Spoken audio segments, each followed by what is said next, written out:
Assalamualaikum warahmatullahi wabarakatuh. Ya, di konten kali ini saya atas nama Dinul Islami, NIM 51704111225, Prodi Informatika, dosen pengampu yaitu Bapak Yoga Sahria, Eskom Mkom, matkul pelajaran Desain Interface kelas A. Yang akan saya sampaikan kali ini adalah tentang materi desain interface dan ada beberapa aspek di dalamnya. Ya, kita langsung saja materi desain interface ini. Desain interface itu dalam bahasa Indonesia disebut itu desain antarmuka pengguna. Kalau bahasa Inggrisnya user interface design atau rekayasa antarmuka pengguna, desain untuk komputer, peralatan, mesin, perangkat komunikasi mobile, aplikasi perangkat lunak, dan situs web yang berfokus pada pengalaman pengguna. Beberapa aspek tersebut dalam materi desain interface ini yaitu mencakup, pertama kita lihat dari segi user experience atau UX. Artinya itu merupakan proses mendesain suatu produk melalui pendekatan pengguna. Dengan pendekatan ini Anda jadi bisa menciptakan produk yang sesuai dengan kebutuhan dan keinginan pengguna. Produk dengan desain UX yang baik akan menciptakan pengalaman yang menyenangkan bagi pengguna saat menggunakan produk Anda. Menggunakan pengguna jadi mudah dan nyaman saat menggunakan produk. Adapun komponen UX ini meliputi bagaimana fitur-fitur yang disediakan dalam produk, struktur desain, navigasi pengguna produk, aspek visual design, dan seluruh aspek interaksi dengan pengguna. UX juga meliputi bagaimana menentukan branding konten dan copywriting yang sesuai dengan target pengguna Anda. Selanjutnya kita masuk ke pengertian user interface yaitu UI-nya. Seperti yang disebut sebelumnya, yaitu UI adalah bagian dari UX yang merupakan tampilan visual desain sebuah sistem. Tampilan tersebut memungkinkan pengguna terhubung dan berinteraksi dengan suatu produk. Selain berfungsi sebagai penghubung, UI juga berfungsi untuk memperindah tampilan sehingga dapat meningkatkan kepuasan pengguna. Namun tak hanya harus indah, UI juga harus mudah digunakan. Beberapa komponen UI diantaranya adalah komponen tombol, icon, topografi, tema, layout, animasi yang tampil pada produk, dan visual interaktif lainnya. Semua komponen UI tersebut didesain dengan berfokus pada keindahan dan kemudahan pengguna. Jadi pengguna dapat menikmati produk Anda. Untuk mengetahui lebih detail mengenai user interface, silakan mampir ke artikel khusus tentang user interface yang lebih mendalam daripada yang saya sampaikan. Saya menyampaikan materi pengertiannya saja gitu. Perbedaan user interface UI dan user experience UX. Setelah mengetahui pengertian dari UX dan UX, apakah sekarang sudah mengerti? Tujuan desain. Hal yang mendasar tentang perbedaan UI dan UX adalah tujuan desainnya. Fokus pembuatan desain UI dan UX sangatlah berbeda. Desain UI pada sebuah produk bertujuan untuk mempercantik tampilan produk, sementara desain UX dirancang untuk memperindah pengalaman yang menyenangkan saat menggunakan produk. Fokus desain UI adalah keindahan tampilan, sementara fokus desain UX adalah kepuasan menggunakan produk. Sederhananya, desain UI akan mempengaruhi kesan pertama pengguna melihat produk Anda, sementara itu UX mempengaruhi bagaimana pengalaman pengguna saat menggunakan produk. Selanjutnya yaitu jenis antarmuka komputer. Antarmuka berbasis teks. Antarmuka berbasis teks itu adalah untuk mencerminkan ketergantungan pada properti terminal komputer dan bukan hanya teks. Adalah rentronim yang menggambarkan jenis antarmuka pengguna UI yang umum sebagai bentuk awal interaksi manusia dan komputer. Itu salah satu jenis-jenis antarmuka komputer yang salah satunya yang ini, antarmuka berbasis teks. Yang selanjutnya kita yaitu antarmuka berbasis grafis atau GUI, Graphical User Interface.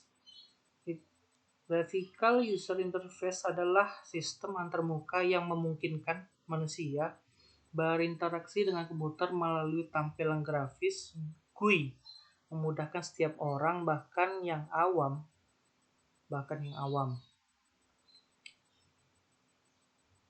Selanjutnya, antarmuka berbasis menu. Itu sekumpulan pilihan yang ditampilkan pada layar. Setiap menu mewakili sebuah perintah. Tujuan menu menciptakan organisasi menu yang pantas, mudah dipahami, mudah diingat, dan tepat sesuai dengan tugas pengguna. Ya, contohnya yang seperti kita lihat sekarang ini kan saya buka Word gitu kan. Nah, ini Wordnya banyak menu-menunya, ada yang ini untuk mengatur tulisan gitu. Ada mengatur font, ukuran font, tebal, miring, garis bawah, dan warna, dan pengaturan yang lainnya. Nah, selanjutnya kita masuk ke antarmuka berbasis web, yaitu menggunakan perantara web atau web yang ada kita lihat di browser itu web, ya itu berbasis web, itu maksudnya antarmuka berbasis web. Selanjutnya antarmuka berbasis mobile, maksudnya aplikasi gitu kan, sejenis aplikasi atau aplikasi berbasis mobile, lebih berbasis mobile. Selanjutnya adalah materinya kerangka kerja. Definisinya itu sebuah struktur yang digunakan untuk mengkonseptualisasikan suatu sistem kerangka kerja yang dapat digunakan untuk memahami cara manusia berinteraksi dengan komputer, mengkonseptualisasikan ruang persoalan secara menyeluruh. Siklus tindakan, eksekusi atau evaluasi. Suatu konsep penyusunan tindakan yaitu goalnya, kejadian yang diinginkan oleh pengguna. Eksekusi, melakukan eksekusi atas sesuatu tindakan dalam dunia nyata. Dunia nyata, tempat di mana pengguna dapat mengeksekusi suatu tindakan dengan memanipulasi objek. Evaluasi, validasi pengguna atas suatu tindakan dan membandingkan dengan goal yang ditetapkan sebelumnya. Jarak pemisah eksekusi adalah perbedaan antara keinginan pengguna dengan apa yang dapat dilakukan oleh sebuah sistem atau seberapa jauh sistem tersebut dapat mendukung tindakan yang akan dilakukan oleh pengguna. Contoh, pengguna yang sudah memformalisasikan keinginan menggunakan menu file dan memilih save. Apakah antarmuka yang tersedia untuk melakukan tindakan? Apakah di dalam menu file terdapat pilihan save? Jika tidak terdapat, maka terdapat jarak pemisah eksekusi antara keinginan pengguna dengan yang dapat dilakukan oleh sistem. Selanjutnya B, kerangka kerja interaksinya, yaitu siklus tindakan eksekusi atau evaluasi berfokus pada cara pandang pengguna tentang interaksi komponen utama, yaitu sistem S menggunakan bahasa mesin, pengguna B menggunakan bahasa tugas, masukan M menggunakan bahasa masukan, keluaran singkatan K menggunakan bahasa keluaran. Fase eksekusi pada siklus interaksi itu aktualisasi. Pengguna memformalisasikan sebuah goal yang kemudian dinyatakan dalam bahasa masukan. Pengerjaan bahasa masukan diterjemahkan ke dalam bahasa mesin, dikerjakan oleh sistem. Penyajian sistem menyajikan hasil operasi yang menggunakan bahasa mesin menggunakan bahasa keluaran. Jika perancangan ingin membangun sistem yang mudah, maka perancang harus memahami bagaimana pengguna melihat sesuatu, melihat dunia dengan kacamata pengguna. Perancang memahami apa yang dirasakan pengguna ketika menggunakan program perancangannya. Yaitu selanjutnya kebergunaan usability. Definisinya adalah kebergunaan sebagai derajat kemampuan sebuah perangkat lunak untuk membantu penggunanya menyelesaikan sebuah tugas.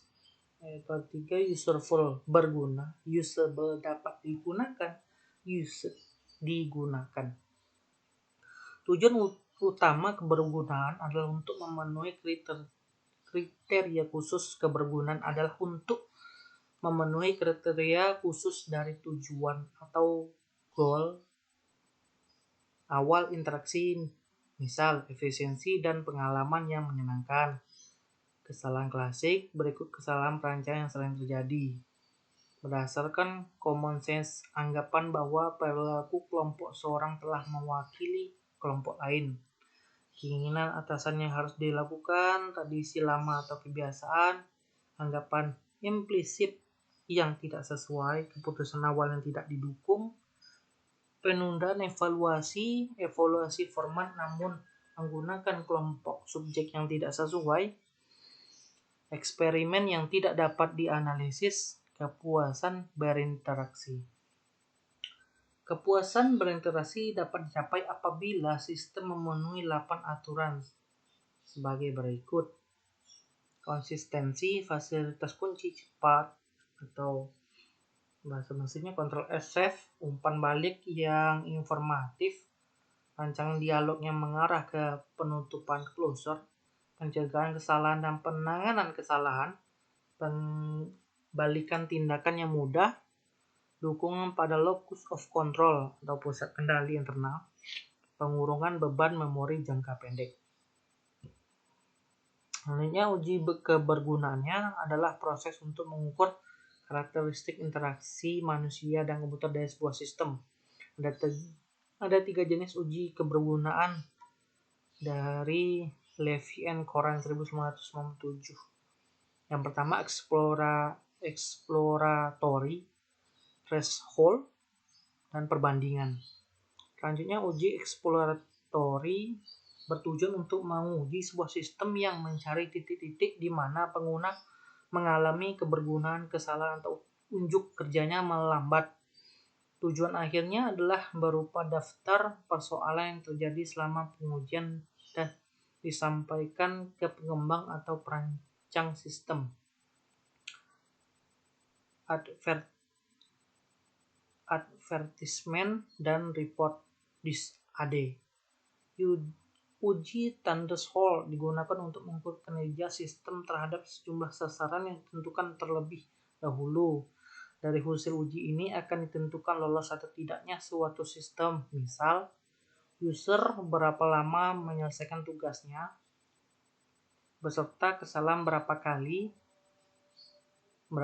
jenis Uji ini biasanya menyertai versi beta rilis. Selanjutnya uji perbandingan. Pengujian dengan membandingkan dua pendekatan atau rancangan untuk menentukan rancangan mana yang lebih cocok bagi pengguna biasanya dilakukan pada tahapan awal perancangan berupa pembuatan purwarupa markup. Selanjutnya, beberapa cara uji kebergunaan. Pemilihan kartu. Teknik ini digunakan dalam membuat pohon menu, folder, dan subfolder. Penilaian berdasarkan keterkaitan antara menu dan isinya atau antara folder dan subfolder. Penilaian berdasarkan keterkaitan antara menu dan isinya atau antara folder dan subfolder. Evaluasi heuristiknya adalah suatu ilmu atau pengetahuan yang mempelajari suatu penemuan. Evaluasi ini biasa melibatkan ahli IMK. Teknik ini mengeksplorasi sistem identifikasi masalah kebergunaan dan mengklarifikasikan setiap pelanggaran atas satu atau lebih prinsip kebergunaan. Selanjutnya, penguji menyiapkan dua dokumen pengujian, yaitu dokumen yang berisi ringkasan proyek, calon pengguna, dan pola yang diharapkan.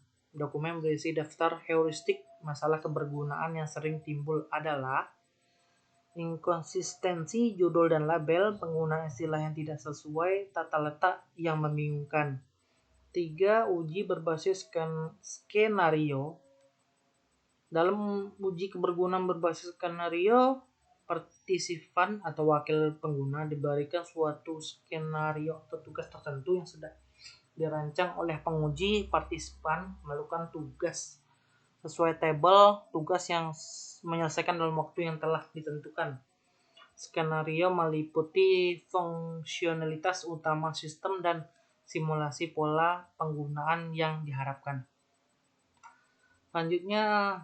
Aspek selanjutnya itu aspek kognitif, yaitu merupakan aspek yang berkaitan dengan nalar atau proses berpikir, yaitu kemampuan aktivitas otak untuk mengembangkan kemampuan rasional. Dalam aspek kognitif dibagi lagi menjadi beberapa aspek yang lebih rinci, yaitu pengetahuan knowledge.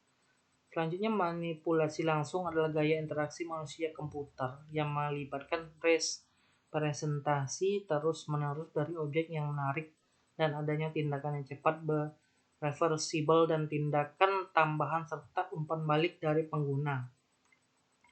Selanjutnya adalah dialog berbasis teks.